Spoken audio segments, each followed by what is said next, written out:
샬롬, 하나님과 동행하는 새벽기도회 달라스 이마누엘 교회 권성철 목사입니다. 오늘도 하나님과 동행하며 풍성함을 누리시는 저와 여러분이 되시길 주님의 이름으로 축복합니다. 오늘 말씀은 마태복음 12장 1절에서 8절까지의 말씀입니다.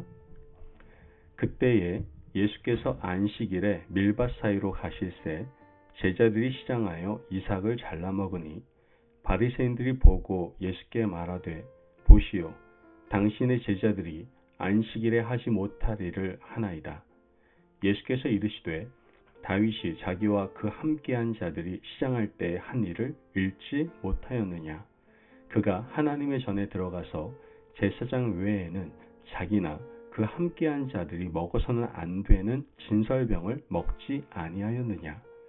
또 안식일에 제사장들이 성전 안에서 안식을 범하여도 죄가 없음을 너희가 율법에서 읽지 못하였느냐. 내가 너희에게 이르노니 성전보다 더 큰 이가 여기 있느니라. 나는 자비를 원하고 제사를 원하지 아니하노라 하신 뜻을 너희가 알았더라면 무죄한 자를 정죄하지 아니하였으리라. 인자는 안식일의 주인이니라 하시니라. 아멘. 하나님의 말씀입니다. 여러분, 오늘 새벽에 주시는 말씀은 마태복음 12장에서 예수님과 바리새인들 사이에 일어난 안식일 논쟁입니다.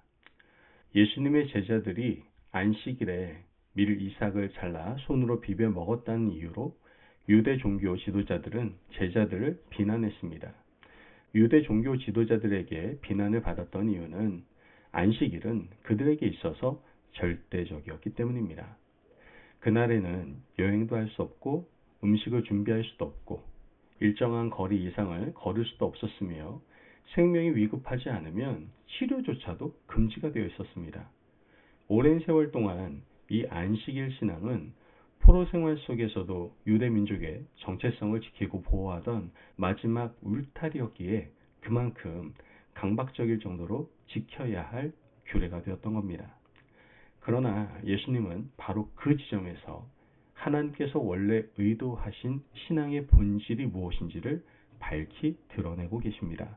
그렇기 때문에 예수님께서는 이 사건을 단순히 율법 논쟁으로 머물게 하지 않으시고 기독교 신앙의 근본을 가르치는 기회로 삼고 계시는 겁니다.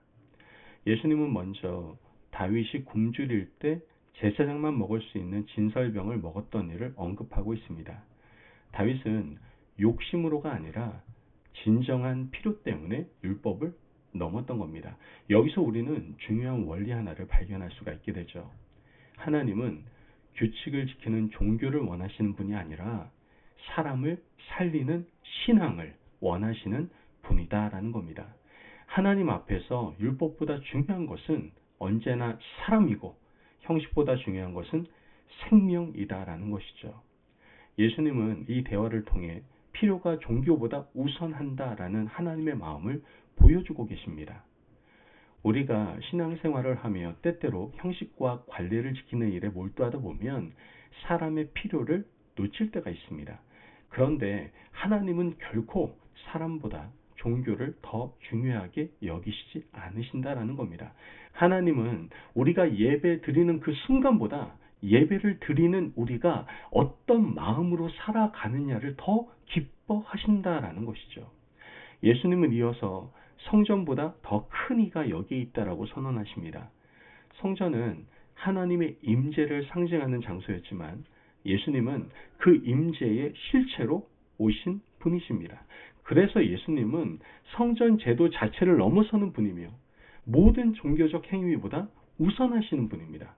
우리가 예배당이라는 공간 안에 있기 때문에 하나님을 만나는 것이 아니라 예수 그리스도 안에 있을 때 하나님을 만나게 되는 겁니다. 믿음의 중심은 건물이 아니고 제도도 아니며 오직 예수 그리스도이심을 예수님은 분명하게 가르치고 계시는 것이죠. 우리가 예수님보다 종교의 틀을 더 중요하게 생각한다면 우리의 신앙은요 쉽게 메말라 버릴 수밖에 없습니다. 그러나 예수님을 중심에 두면 삶의 모든 순간이 예배가 되고 모든 공간이 성전이 되는 겁니다. 예수님 또 이렇게 말씀하시죠. 내가 긍휼을 원하고 제사를 원하지 아니하노라.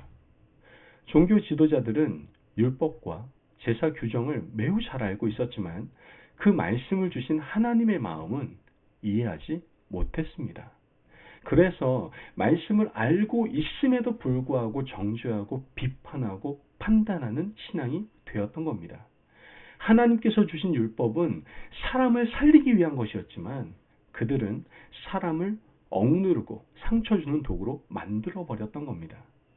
여러분, 우리의 신앙이 깊어지면 깊어질수록 우리의 마음은 더 온유해져야 됩니다. 말씀을 알면 알수록 더 자비로워져야 되는 것이죠. 기도가 깊어지면 깊어질수록 더 이해하게 되고 품게 되는 겁니다.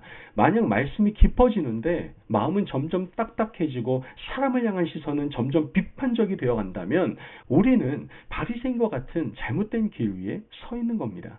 하나님이 원하시는 참된 신앙은 사랑입니다. 신앙의 핵심은 자비이고 신앙의 열매는 긍휼입니다. 마지막으로 예수님은 인자는 안식일의 주인이라고 말씀하십니다. 다시 말해서 신앙의 기준은 누구입니까? 예수님입니다. 종교적 규칙이 기준이 아니라 예수님이 기준인 겁니다. 형식이 기준이 아니라 예수님이 기준입니다. 신앙생활에서 예수님을 중심에 두면 우리 안에 자유가 생기고 기쁨이 생기며 은혜가 흘러 넘칩니다. 그러나 예수님보다 종교적 틀을 더 앞세우면 신앙은 나도 모르는 사이에 무거운 짐이 되고 다른 사람을 정죄하게 되는 도구가 되어버리는 겁니다. 여러분, 오늘 이 새벽에 우리가 붙잡아야 할 메시지는요, 굉장히 단순하고 분명합니다. 기독교의 본질은 형식이 아니라 사랑이며 제사가 아니라 자비이며 율법이 아니라 사람을 살리는 은혜입니다. 우리가 더 기도하고 더 말씀을 가까이 할수록 우리의 마음이 더 넓어지고 더 따뜻해지며 더 자비로워져야 됩니다. 예수님은 지금도 우리에게 묻고 계시는 거예요. 너의 신앙은 사람을 살리고 있느냐?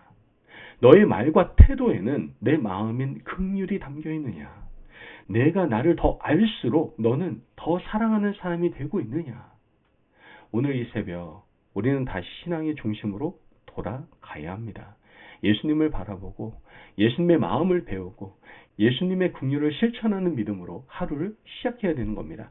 그러므로 여러분, 형식을 넘어 사랑을 선택하시길 바랍니다. 판단을 넘어 자비를 선택하시길 바라요. 종교를 넘어 예수님을 붙드는 참된 신앙의 길을 걸어가시는 복된 오늘 하루가 되시길 주님의 이름으로 축복합니다. 아멘. 기도하겠습니다. 사랑이 많으신 하나님 감사합니다. 오늘도 우리에게 귀한 말씀의 은혜 허락하시니 감사합니다. 하나님, 오늘 말씀을 통해 신앙의 중심이 예수님이심을 다시 깨닫게 하시니 감사합니다. 형식보다 사랑을, 판단보다 자비를 선택하는 마음을 허락하시고 오늘 하루도 주님의 긍휼을 따라 살아갈 수 있는 저희들 되게 하여 주옵소서. 감사하며 예수님의 이름으로 기도합니다. 아멘. 오늘도 하나님과 동행하며 풍성함을 누리시는 저와 여러분이 되시기를 바랍니다. 여러분, 오늘도 예수님을 신앙의 중심에 두시고 사랑과 자비 그리고 긍휼로 오늘 하루 멋진 삶을 살아가시기를 바랍니다. 말씀 안에서 승리하십시오.